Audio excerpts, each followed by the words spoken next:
ஸ்ரீ சாயி சச்சரித்திரம் அத்தியாயம் 5. சாந்த் பாட்டீலின் கல்யாண கோஷ்டியுடன் பாபாவின் வருகை. வரவேற்கப்பட்டு சாயி என அழைக்கப்படுதல். மற்ற ஞானிகளுடன் தொடர்பு. அவருடைய உடையும் அன்றாட நிகழ்ச்சி நியதிகளும். பாதுகைகளின் கதை. முஹித்தினுடன் மல்யுத்த பயிற்சியும் வாழ்க்கையில் மாற்றமும். தண்ணீரால் விளக்கெரித்தல். போலி குரு ஜவஹர் அலி. சாந்த் பாட்டீலின் கல்யாண கோஷ்டியுடன் பாபா திரும்புதல். சென்ற அத்தியாயத்தில் குறிப்பிட்டபடி நான் இப்போது முதலில் சாய்பாபா காணாமற் போன பிறகு ஷீரடிக்கு எங்கனம் திரும்பி வந்தார் என்பதை விவரிக்கிறேன். நைஜாம் சமஸ்தானத்தைச் சேர்ந்த அவுரங்காபாத் ஜில்லாவில் உள்ள தூப் என்ற கிராமத்தில் சாந்த் பாட்டீல் என்ற வசதியுள்ள முகமதிய பெருந்தகை ஒருவர் இருந்தார். அவர் அவுரங்காபாத்துக்கு போய்க் கொண்டிருக்கையில் ஒரு பெண் குதிரையை தொலைத்து விட்டார். 2 மாதங்கள் பிரயாசையுடன் தேடினார். ஆனாலும் காணாமல் போன அக்குதிரையை பற்றி கொஞ்சமும் தகவல் பெற இயலவில்லை. ஏமாற்றத்துடன் குதிரை சேணத்தை தன் தோளில் போட்டுக்கொண்டு அவுரங்காபாத்திலிருந்து திரும்பிக் கொண்டிருந்தார். 4½ காத தூரம் பிரயாணம் செய்த பின்னர் ஒரு மாமரத்தின் அருகில் வந்தார். அதன் அடியில் ஒரு ரத்னா விசித்திர மனிதர் உட்கார்ந்திருந்தார். அவரது தலையில் ஒரு குல்லாய் இருந்தது. கஃப்னி என்னும் நீண்ட ஆடை தரித்திருந்தார். கமக்கட்டில் சட்கா என்னும் குட்டையான பருமனான ஒரு தடி வைத்திருந்தார். ஹூக்கா குடிப்பதற்கு தயார் செய்து கொண்டிருந்தார். சாந்த் பாட்டீல் அவ்வழியே போவதைக் கண்டு அவரை தன்னிடத்திற்கு கூப்பிட்டு புகைப்பிடிக்கவும் கொஞ்சம் ஓய்வெடுத்துக் கொள்ளவும் சொன்னார். அவ்விசித்திர மனிதர் அல்லது பக்கிரி குதிரை சேணத்தை பற்றி வினவினார். சாந்த் பாட்டீல் தனது தொலைந்து போன குதிரையில் மீதிருந்த சேணம் அது என்று கூறினார். அதற்கு அவர் அவரிடம் அருகாமையில் உள்ள சோலை ஒன்றில் தேடும்படி கேட்டுக்கொண்டார். அவர் அங்கே சென்றார். ஆச்சரியத்திலும் ஆச்சரியம், அவர் தன்னுடைய குதிரையை கண்டுபிடித்து விட்டார். அந்த பக்கிரி ஒரு சாதாரண மனிதர் அல்ல, ஆனால் ஒரு அவலியா, பெரும் ஞானி என்று எண்ணினார். குதிரையுடன் பக்கிரியிடம் திரும்பி வந்தார். ஹூக்கா குடிப்பதற்கு தயாராகியது. ஆனாலும் 2 பொருட்கள் தேவைப்பட்டன. 1 குழாயை பற்ற வைப்பதற்கு நெருப்பு. 2 சாப்பி புகை இழுக்கப்படும் ஒரு துண்டு துணியை நனைப்பதற்கு வேண்டிய தண்ணீர். பக்கிரி தனது கத்தியை எடுத்து அதை வலிய நிலத்தில் நுழைத்தார். அதிலிருந்து எரியும் ஒரு நிலக்கரி நெருப்பு துண்டம் வந்தது. அதை அவர் குழாய் வழி இட்டார். பிறகு தமது சட்காவை தரையில் அடித்தார். அவ்விடத்திலிருந்து நீர் கசியத் தொடங்கியது. சாப்பி நனைக்கப்பட்டது. பிறகு பிழியப்பட்டு குழாயில் சுற்றப்பட்டது. இங்கனம் எல்லாம் முடிந்த பின்னர் பக்கிரி ஹூக்கா குடித்துவிட்டு சாந்த் பாட்டீலுக்கும் புகை கொடுத்தார். இவற்றையெல்லாம் கண்ணுற்ற சாந்த் பாட்டீல் வியப்புற்றார். பின்பு அவர் அவரை தன் வீட்டிற்கு அழைத்து தனது விருந்தோம்பலை ஏற்றுக்கொள்ளும்படி சொன்னார். மறுநாள் அவர் பாட்டீல் வீட்டிற்கு சென்று சில நாள் தங்கியிருந்தார். பாட்டீல் தூப் கிராமத்தின் அதிகாரி. அவருடைய மனைவியின் சகோதரனது புதல்வன் கல்யாணம் செய்யப்படவிருந்தான். ஷீரடியிலிருந்து மணப்பெண் தேர்ந்தெடுக்கப்பட்டிருந்தார். எனவே ஷீரடிக்கு புறப்படுவதற்கு பாட்டீல் ஆயத்தங்கள் செய்ய துவங்கினார். பக்கிரியும் கல்யாண கோஷ்டியுடன் கூட வந்தார். கல்யாணமும் எவ்வித சிரமமும் இன்றி முடிவடைந்து கோஷ்டியும் தூப்பிற்கு திரும்பியது. ஆனால் பக்கிரி மாத்திரம் ஷீரடியிலேயே இருந்தார். பின்னர் அங்கேயே எப்போதும் இருந்தார். சாயி என்னும் பெயரை பக்கிரி எப்படி அடைந்தார்? கல்யாண கும்பல் ஷீரடியை அடைந்ததும் கண்டோபா கோவிலுக்கு அருகில் உள்ள ஒரு ஆலமரத்தடியில் வந்து தங்கினர். கண்டோபா கோவிலின் பரந்த வெளியில் வண்டிகள் அவிழ்த்து விடப்பட்டன. கோஷ்டியில் உள்ளவர்கள் எல்லாம் ஒவ்வொருவராக இறங்கினர். பக்கிரியும் கீழே இறங்கினார். இளம் பக்கிரி இறங்கிக் கொண்டிருப்பதை பகத் மஹால் சாபதி கண்ணுற்றார். உடனே யா சாயி, சாயி வரவேண்டும் என்று கூறினார். அதிலிருந்து மற்றவர்களும் அவரை சாயி என்று அழைத்தார்கள். அதிலிருந்து அவர் சாய்பாபா என்னும் பெயரால் அறியப்பட்டார். மற்ற ஞானிகளுடன் தொடர்பு. சாய்பாபா மசூதியில் தங்க துவங்கினார். தேவிதாஸ் என்ற ஒரு ஞானி பாபா வருவதற்கு பல ஆண்டுகளுக்கு முன்பே ஷீரடியில் தங்கியிருந்தார். பாபா அவர் தம் நட்பை விரும்பினார். அவருடன் மாருதி கோவிலிலும் சாவடியிலும் தங்கியிருந்தார். சில சமயங்களில் தனியாகவும் இருந்தார். பிறகு ஜான்கி தாஸ் என்று மற்றொரு ஞானியும் வந்தார். பாபா அவருடன் பேசிக் கொண்டிருப்பதிலேயே பெரும்பாலான நேரத்தை கழித்தார். அன்றி ஜான்கி தாஸ் பாபா தங்கியிருந்த இடத்திற்கு செல்வார். அங்கனமே புந்தாம்பேயினின்று இல்லறத்தில் இருந்த வைசிய ஞானியான கங்காகி எப்போதும் ஷீரடிக்கு வந்தார். சாய்பாபா தம் இரு கைகளாலும் தண்ணீர் குடத்தை தோட்டத்திற்கு நீர் பாய்ச்சுவதற்காக எடுத்து சென்றபோது முதலாக அவரை கண்ட கங்காகி ஆச்சரியப்பட்டு வியந்து கூறியதாவது: ஷீரடி ஆசிர்வதிக்கப்பட்டது. அது விலை மதிக்க முடியாத வைரத்தை பெற்றிருக்கிறது. இம்மனிதர் இன்று தண்ணீர் சுமந்து கொண்டிருக்கிறார். ஆனாலும் அவர் சாதாரண மனிதர் அல்ல. இந்நிலம் ஷீரடி அதிர்ஷ்டமும் புண்ணியமும் உடைத்ததாதலின் அஃது ஒரு வைரத்தை பெற்றது. அங்கனமே ஏவலா மடத்தைச் சேர்ந்த ஆனந்த்நாத் என்பவர் புகழ்பெற்ற ஞானியும் அக்கல்கோட் மகாராஜின் சீடரும் ஆவார். அவர் ஷீரடி மக்கள் சிலருடன் ஷீரடிக்கு வந்திருந்தார். அவர் சாய்பாபாவை தம் முன் கண்டபோது வெளிப்படையாக பின்வருமாறு கூறினார்: இது உண்மையில் விலை மதிக்க முடியாத ரத்னமாகும். அவர் ஒரு சாதாரண மனிதர் போன்று தோன்றினாலும் அவர் ஒரு சாதாரண கல் அல்ல, ஒரு வைரக்கல்.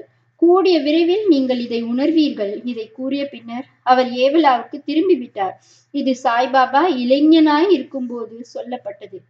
பாபாவின் உடையும் அன்றாட நிகழ்ச்சி நியதியும். சாய்பாபா தமது இளம் பருவத்தில் தமது தலையில் முடி வளர்த்தார். தமது தலைமுடியை ஒழுங்குபடுத்துவதே இல்லை.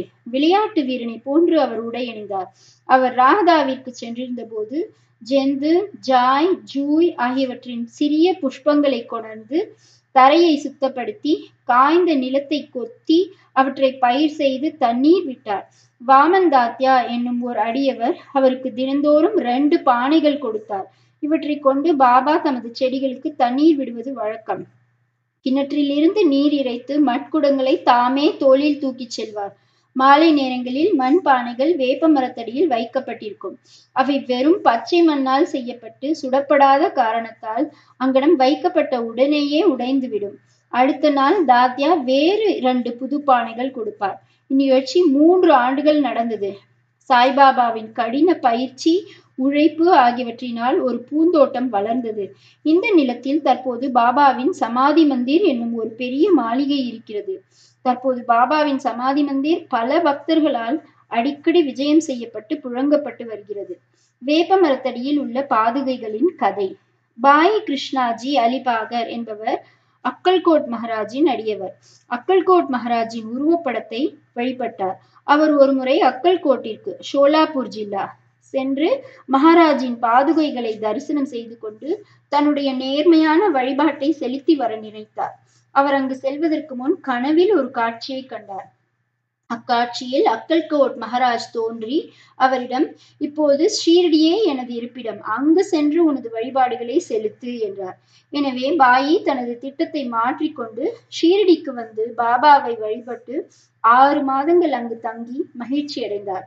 அவருடைய காட்சி முதலியவற்றின் ஞாபகார்த்தமாக அவர் பாதுகைகளை தயாரித்து ஸ்ரவண சாகா 1834, அதாவது 1912ஆம் வருடம் ஆகிய புனித தினத்தன்று அவற்றை தாதா கேல்கர், உபாசினி முதலியோரால் நடத்தப்பட்ட உரிய சடங்கு சம்பிரதாயங்களுடன் வேப்ப மரத்தடியில் பிரதிஷ்டை செய்தார். அதன் வழிபாட்டுக்கு ஓர் அந்தனர் நியமிக்கப்பட்டார். அதனுடைய நிர்வாகம் சகுன் மேரு நாயக் என்ற அடியவரிடம் ஒப்புவிக்கப்பட்டது. இக்கதையின் முழு விவரம். தானேவை சேர்ந்த திரு பி.வி. தேவ் என்னும் ஓய்வு பெற்ற மம்லத்தார் சாய்பாபாவின் ஒரு பெரிய பக்தர். இவர் இந்த விஷயத்தை பற்றி சகுன் மேரு நாயக், கோவிந்த் கமலாகர் தீக்ஷித் இவர்களிடமிருந்து விசாரித்து பாதுகைகளை கொண்ட ஒரு கட்டுரை சாய்லீலா தொகுப்பு 2 எண் 1 25ஆம் பக்கத்தில் பதிப்பித்துள்ளார். அது கீழ்கண்டவாறு: 1833 சக வருடம், அதாவது 1912ஆம் ஆண்டில் பம்பாயைச் சேர்ந்த டாக்டர் ராமராவ் கோத்தாரி ஒரு தடவை ஷீரடிக்கு பாபாவின் தரிசனத்துக்கு வந்தார். அவரது காம்பவுண்டரும் அவரது நண்பர் பாயி கிருஷ்ணாஜி அலிபாகரும் அவருடன் வந்தார்கள். காம்பவுண்டரும் பாயியும் சகுன்மேரு நாயக்குடனும் கோவிந்த் கமலாகர் தீக்ஷித்துடனும் நெருங்கிய நண்பர்களானார்கள். சில விஷயங்களை பற்றி இவர்கள் பேசிக் கொண்டிருக்கையில் ஷீரடிக்கு சாய்பாபா முதல் விஜயம் செய்தது, புனித வேப்ப மரத்தடியில் அமர்ந்திருந்தது, இவ்வுண்மைகளின் ஞாபகார்த்தம் ஒன்று இருக்க வேண்டும் என்று நினைத்தார்கள். பாபாவின் பாதுகைகளை பிரதிஷ்டை செய்வதற்கு எண்ணி அவற்றை சாதாரண கல்லில் செய்வதற்கு இருந்தனர். அப்போது பாயி என் நண்பரான காம்பவுண்டர் தனது எஜமானரான டாக்டர் ராமராவ் கோத்தாரியிடம் இதை தெரிவித்தால் இதற்காக அருமையான பாதுகைகளை அவர் தயாரிப்பார் என்று யோசனை கூறினார். அனைவரும் இந்த யோசனையை விரும்பினர். டாக்டர் கோத்தாரியிடமும் இதை பற்றி தெரிவிக்கப்பட்டது. அவரும் ஷீரடிக்கு வந்து பாதுகைகளின் திட்டத்தை வரைந்தார்.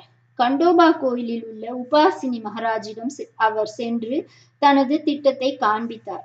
உபாசினி அதில் பல முன்னேற்ற திருத்தங்கள் செய்து தாமரை புஷ்பங்கள், சங்கு, சக்கரம், மனிதன் முதலியவற்றை வரைந்து வேப்ப மரத்தின் உயர்வை பற்றியும் பாபாவின் யோக சக்தியை பற்றியும் உள்ள பின்வரும் ஸ்லோகத்தை அதில் பொறிக்கலாம் என்று யோசனை கூறினார். அந்த ஸ்லோகம் பின்வருமாறு: சதானிம்ப விருக்ஷஸ்ய மூலாதி வாசாத் சுதாஸ்ராவினம் திக்தமப்ய பிரியந்தம் தரும் கல்ப விருக்ஷாதிகம் சாதயந்தம் நமாமீஸ்வரம் சத்குரும் சாயிநாதம்.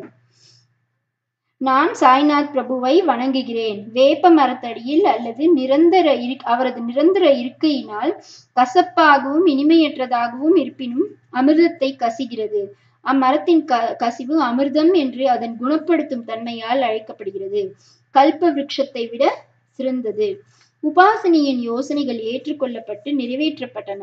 பாதுகைகள் பம்பாயில் செய்யப்பட்டு ஷீரடிக்கு காம்பவுண்டர் மூலம் அனுப்பப்பட்டன. பாபா அவற்றை ஸ்ரவண பூர்ணிமா அன்று பிரதிஷ்டை செய்ய வேண்டும் என்று சொன்னார். அத்தினத்தன்று காலை 11 மணிக்கு பாதுகைகளை கண்டோபா கோயிலில் இருந்து துவாரகாமாயி மசூதிக்கு ஜி.கே. தீக்ஷித் ஊர்வலமாக தனது தலையில் எடுத்து வந்தார். பாபா அப்பாதுகைகளை தொட்டு இவைகள் பிரபுவின் பாதங்கள் என்றும் அவற்றை வேப்ப மரத்தடியில் பிரதிஷ்டை செய்யும்படியும் கூறினார். ஒரு நாளைக்கு முன் பஸ்தா சேட் என்ற பம்பாயை சேர்ந்த பார்சி பக்தர் ரூபாய் 25 மணி ஆர்டர் செய்திருந்தார். பாபா இத்தொகையை பிரதிஷ்டை செய்ய கொடுத்து விட்டார். பிரதிஷ்டையின் மொத்த செலவு ரூபாய் 100 ஆகியது. அதில் ரூபாய் 75 நன்கொடைகளினால் சேர்க்கப்பட்டது. முதல் 5 ஆண்டுகள் ஜி.கே. தீக்ஷித் அவர்களால் பாதுகைகள் வழிபாடு செய்யப்பட்டது. பின்னர் இவ்வழிபாடு ஜக்கடியைச் சேர்ந்த லக்ஷ்மண் காகேஸ்வரால் செய்யப்பட்டது. முதல் 5 ஆண்டுகளில் டாக்டர் கோத்தாரி விளக்கேற்றுவதற்காக மாதம் ரூபாய் 2 அனுப்பி வைத்தார். பாதுகைகளை சுற்றி போட வேலியும் அனுப்பினார். ஸ்டேஷனில் இருந்து அவ்வேலியை ஷீரடிக்கு கொண்டு வரும் செலவும் ரூபாய் 7.80 கூரையும் சகுன்மேரு நாயக்கினால் கொடுக்கப்பட்டது. தற்போது ஜாகடி நானா பூஜாரி வழிபாட்டை செய்கிறார். சகுன்மேரு நாயக் நைவேத்தியம், மாலை விளக்கு ஏற்றுதல் முதலியவைகளை செய்கிறார். பாய் கிருஷ்ணாஜி என்பவர் முதலில் அக்கல்கோட் மகாராஜின் அடியவராவார். சக வருடம் 1834 பாதுகைகள் பிரதிஷ்டை செய்யப்படும் சமயத்தில் அக்கல்கோட் போகும் வழியில் ஷீரடிக்கு வந்தார். பாபாவின் தரிசனமான பிறகு அக்கல்கோட்டுக்கு போக விரும்பி பாபாவின் அனுமதியை இதற்காக அவர் வேண்டினார். பாபா அவரிடம் அக்கல்கோட்டில் என்ன இருக்கிறது என்றார். இதை கேட்டு பாயி அக்கல்கோட் செல்லவில்லை. பாதுகைகளின் பிரதிஷ்டைக்கு பின் ஷீரடிக்கு அடிக்கடி வந்தார். ஹேமாட்பந்திற்கு இவ்விவரங்கள் தெரியாதென்று திரு பி.வி. தேவ் முடிக்கிறார். அவர் அங்கனம் அறிந்திருப்பாராயின் அதை தன்னுடைய சச்சரித்திரத்தில் சேர்க்க தவறி இருக்க மாட்டார். மொஹிதீன் தாம்போலியுடன் மல்யுத்த பயிற்சியும் வாழ்க்கையில் மாற்றமும். பாபாவின் மற்ற கதைகளுக்கு திரும்புவோம். ஷீரடியில் மொஹிதீன் தாம்போலி என்னும் பெயருடைய ஒரு மல்யுத்த சண்டைக்காரன் இருந்தான். பாபாவுக்கும் அவனுக்கும் சில விஷயங்களில் உடன்பாடு ஏற்படவில்லை. இருவரும் மல்யுத்தம் செய்ய தொடங்கினர். இதில் பாபா தோற்கடிக்கப்பட்டார். அதிலிருந்து பாபா தம்முடைய உடையையும் வாழ்க்கை முறையையும் மாற்றி அமைத்துக் கொண்டார். கஃப்னி உடை அடைந்தார். லங்கோடு இடுப்பு பட்டை அணிந்து தன் தலையை ஒரு துண்டு துணியால் மூடினார். தம்முடைய ஆசனத்திற்கு ஒரு சாக்கு துணியையும் படுக்கைக்கு ஒரு சாக்கு துணியையுமே உபயோகித்தார். கிழிந்த மடிந்து போன கந்தை உடைகளை அணிவதிலேயே திருப்தி அடைந்தார். அவர் எப்போதும் ஏழ்மை அரசுரிமையை விட நன்று, இறைமையை விட மிக மிக நன்று, கடவுள் ஏழைகளின் நிரந்தர நண்பர் ஆவார் என்று கூறிக்கொண்டிருந்தார். கங்காகீரும் மல்யுத்தம் செய்வதில் மிக்க விருப்பம் உள்ளவர். அவர் ஒருமுறை மல்யுத்தம் செய்யும் போது ஒரு ஆசையற்ற உணர்ச்சி அவருக்கு ஏற்பட்டது. அப்போது ஒரு சித்தர் அவரிடம் அவரது உடம்பை துறந்து கடவுளுடன் நிரந்தரமாக ஈடுபடும்படி கூறும் குரல் கேட்டது. எனவே அவரும் சம்சாரத்தை துறந்து கடவுளை நோக்கி திரும்பினார். புந்தாம்பேக்கு அருகில் உள்ள ஒரு ஆற்றின் கரையில் அவர் ஒரு மடத்தை ஸ்தாபித்தார். சாய்பாபா மக்களுடன் கலந்து பேசுவதில்லை. அவரை யாராவது கேள்வி கேட்டபோது மட்டுமே அதற்கு பதில் கூறினார். பகற்பொழுதில் எப்போதும் வேப்ப மரத்தடியிலேயே உட்கார்ந்திருந்தார். சில சமயங்களில் கிராம எல்லையில் உள்ள வாய்க்காலுக்கு அருகில் உள்ள ஓர் ஆலமர கிளையின் நிழலில் அமர்ந்திருந்தார். மாலை நேரங்களில் குறிக்கோளின்றி நடப்பது வழக்கம். சில நேரங்களில் நிம்காவும் போவார். அங்கு திரியம்பக டேங்லேயின் வீட்டிற்கு போவார். பாபா திரு பாபா சாஹேப்பை விரும்பினார். அவரின் பாபா சாஹேப்பின் தம்பியான நானா சாஹேப்புக்கு 2வது திருமணம் முடித்தும் குழந்தைகள் ஏதும் இல்லை. பாபா சாஹேப் நானா சாஹேப்பை பாபாவின் தரிசனத்திற்காக அனுப்பினார். சில காலத்திற்கு பிறகு பாபாவின் அருளால் நானா சாஹேப் ஒரு புதல்வனை அடைந்தார். அதிலிருந்து சாய்பாபாவை பார்க்க மக்கள் கூட்டமாக திரண்டு வந்தனர். அவருடைய புகழ் பரவி அகமத் நகரை எட்டியது. அதிலிருந்து நானா சாஹேப் சாந்தோர்கரும், கேசவ சிதம்பரம் மற்றும் பலரும் ஷீரடிக்கு வரத் தொடங்கினர்.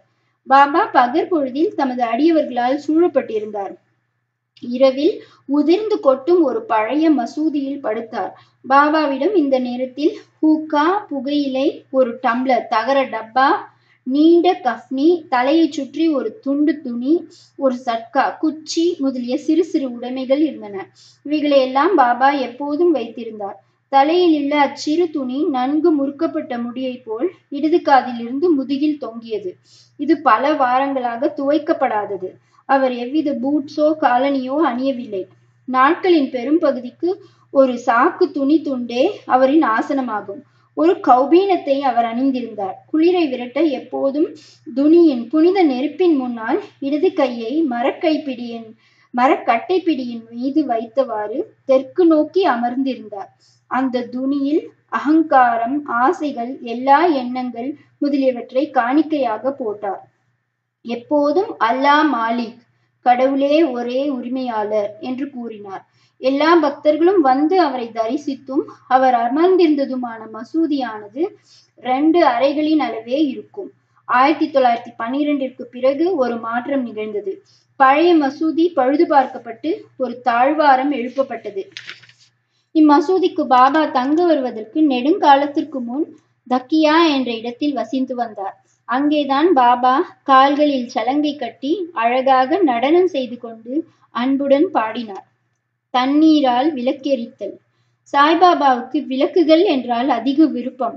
அவர் கடைக்காரர்களிடமிருந்து எண்ணெய் வாங்கி மசூதியிலும் கோவிலிலும் இரவு முழுவதும் விளக்குகளை எரிய விடுவது வழக்கம். இது சில நாட்கள் நடந்து வந்தது. பின்பு எண்ணெயை இலவசமாக அளித்து வந்த வணிகர்கள் எல்லோரும் ஒன்று கூடி இனிமேல் எண்ணெய் கொடுப்பதில்லை என முடிவு செய்தனர். வழக்கம் போல் பாபா அவர்களிடம் எண்ணெய் கேட்க போன போது அவர்கள் எல்லோரும் தீர்மானமாக எண்ணெய் இல்லை என்று சொல்லிவிட்டார்கள். இதை கேட்டு குழப்பமடையாத பாபா மசூதிக்கு திரும்பி வந்து காய்ந்த திரிகளை விளக்குகளில் இட்டார். வணிகர்கள் மசூதிக்கு வந்து என்ன நடக்கிறது என்பதை ஆர்வத்துடன் கவனித்துக் கொண்டிருந்தனர். பாபா மிக கொஞ்சம் சில துளிகள் மட்டுமே எண்ணெய் இருந்த தகர குவளையை எடுத்தார். தண்ணீரை அதில் ஊற்றி குடித்தார். இவ்விதமாக அதை நிவேதனம் செய்த பிறகு தகர டப்பாவில் தண்ணீரை மறுபடியும் எடுத்து எல்லா விளக்குகளிலும் அதனையே நிரப்பி கொளுத்தினார். வணிகர்களுக்கு ஆச்சரியத்தையும் பயத்தையும் விளைவிக்கும்படியாக விளக்குகள் எரிய தொடங்கின. இரவு முழுவதும் எரிந்து கொண்டிருந்தன. வணிகர்கள் தங்கள் செய்கைக்கு மனம் வருந்தி பாபாவிடம் மன்னிப்பு கேட்டுக்கொண்டனர். பாபா அவர்களை மன்னித்து எதிர்காலத்தில் அதிக உண்மை உள்ளவர்களாக இருக்கும்படி கேட்டுக்கொண்டார். போலி குரு ஜவஹர் அலி. மேலே குறிப்பிட்ட மல்யுத்தம் நடந்த 5 ஆண்டுகளுக்கு பின்னர் ஜவஹர் அலி என்னும் பெயருடைய பக்கிரி தன் சீடர்களுடன் அகமத் நகரில் இருந்து ராகதாவுக்கு வந்து வீரபத்ர சுவாமி கோவிலுக்கு அருகில் உள்ள பக்காவில் விஷால அறை தங்கினார். இப்பக்கீர் படித்தவர், குரான் முழுவதையும் ஒப்பிக்கும் ஆற்றல் உடையவர், இனிமையான உடையவர். கிராமத்தைச் சேர்ந்த பல மதப்பற்றும் பக்தியும் உடைய மக்கள் அவரிடம் வந்து மரியாதை செய்ய தொடங்கினர். அவர் அந்த கிராம மக்கள் உதவியுடன் வீரபத்ரர் கோயிலுக்கு அருகில் ஒரு இத்கா தினத்தன்று முகமதியர் தொழும் இடத்தின் முன்புள்ள சுவர் கட்டத் தொடங்கினார். இவ்விஷயத்தை பற்றி சில சர்ச்சைகள் உண்டானதால் ஜவஹர் அலி ராகதாவை விட்டு புறப்பட வேண்டியதாயிற்று. பிறகு அவர் ஷீரடிக்கு வந்து பாபாவுடன் மசூதியில் தங்கினார். அவருடைய இனிமையான வாக்குகளால் மக்களை கவர்ந்தார். பாபாவை தன்னுடைய சீடர் என்று கூறத் தொடங்கினார். பாபாவும் அதை மறுக்கவில்லை. அவரின் சீடராக இருக்க சம்மதித்தார். குரு சீடர் இருவரும் ரஹதாவுக்கு திரும்பி அங்கு வசிக்க முடிவு செய்தனர். குரு சீடரின் மதிப்பை அறிந்திருக்கவே இல்லை. ஆனால் சீடர் குருவின் குற்றங்களை உணர்ந்திருந்தார். எனினும் அவரை மதிக்காமல் இருந்ததில்லை. பாபா தனது கடமைகளை கவனத்துடன் ஆற்றிக்கொண்டு வந்தார். தமது குருவிற்கு பல்வேறு விதங்களில் பணிபுரிந்தும் வந்தார். ஷீரடிக்கு அவர்கள் அடிக்கடி வருவது வழக்கம். ஆனால் அவர்களின் முக்கிய இருப்பிடம் ராகதாவாகும். ஷீரடியில் உள்ள பாபாவின் அன்பு சீடர்கள் பாபா அவர்களை விட்டு ராகதாவில் தங்கியிருப்பதை விரும்பவில்லை. எனவே அவர்கள் ஒரு கூட்டமாக ராகதாவுக்கு சென்று பாபாவை இத்காவுக்கு அருகில் சந்தித்து தாங்கள் வந்து காரணத்தை கூறினார்கள். பாபா அவர்களிடம் பக்கிரி ஒரு கோபக்கார குணங்கெட்ட மனிதர் என்றும் தான் அவரை விட்டு வர முடியாது என்றும், எனவே பக்கிரி வருவதற்குள் எல்லோரும் திரும்பி விடுவது நல்லது என்றும் கூறிக்கொண்டிருந்தார். அப்போது பக்கிரி திரும்பி வந்து தனது சீடனை அவர்களுடன் அழைத்து செல்ல முயன்றதற்காக அவர்களை கோபித்தார். சில விவாதங்களும் தகராறுகளும் நிகழ்ந்தன. முடிவில் குரு சீடர் இருவரும் ஷீரடிக்கு திரும்பும்படி தீர்மானிக்கப்பட்டது. எனவே அவர்கள் ஷீரடிக்கு திரும்பி வந்து வசிக்க தொடங்கினார்கள். சில நாட்களுக்கு பிறகு குரு தேவிதாசரால் சோதிக்கப்பட்டு முழுமைக்கு தேவையுள்ளவர் என கண்டுபிடிக்கப்பட்டார். பாபா ஷீரடிக்கு கல்யாண கோஷ்டியுடன் வருவதற்கு 12 ஆண்டுகளுக்கு முன்பு இந்த தேவிதாசர் 10 அல்லது 11 வயது பாலகனாக மாருதி கோவிலில் வசித்து வந்தார். தேவிதாசுக்கு பல சிறப்பான அம்சங்களும் சிறப்பான கண்களும் அமைந்திருந்தன. அவர் அவாவின்மையின் அவதாரமும் ஞானியும் ஆவார். தாத்யா கோத்தே, காஷிநாத் போன்ற பல பேர் அவரை தமது குருவாக நினைத்திருந்தனர். அவர்கள் ஜவஹர் அலியை தேவிதாஸ் முன்னிலையில் கொண்டு வந்தனர். அவர்கள் தொடர்ந்த விவாதத்தில் ஜவஹர் அலி தோற்கடிக்கப்பட்டார். பின்பு ஷிரடியை விட்டு ஓடிவிட்டார். வைஜாபுரிக்கு சென்று தங்கினார். பல ஆண்டுகளுக்கு பின்னர் ஷீரடிக்கு திரும்பி வந்து சாய்பாபாவின் முன்னர் வீழ்ந்து வணங்கினார். அவர் குரு என்றும் சாய்பாபா சீடர் என்றும் காணப்பட்ட தோற்றம் தெளிவாக்கப்பட்டது. அவர் தன் குற்றத்திற்காக வருத்தப்பட்டிருக்கையில் சாய்பாபா அவரை மரியாதையுடன் நடத்தினார். இவ்விஷயத்தில் உண்மையான ஒழுக்கத்தால் சாய்பாபா எவ்வாறு ஒருவனது அகங்காரத்தை களைந்து சீடனது கடமைகளை ஒழுங்காக செய்து உயர்ந்த பதவியை தன்னை உணர்தல் அடைவது என்பதை காட்டியுள்ளார். இக்கதை மஹால்சாபதி சாய்பாபாவின் ஒரு பெருந்தகை அடியவர் மஹால்சாபதி என்னும் சீடரால் கூறப்பட்டுள்ளபடி கொடுக்கப்பட்டிருக்கிறது.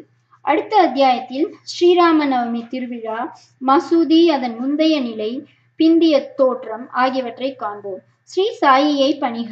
அனைவருக்கும் சாந்தி நிலவட்டும்.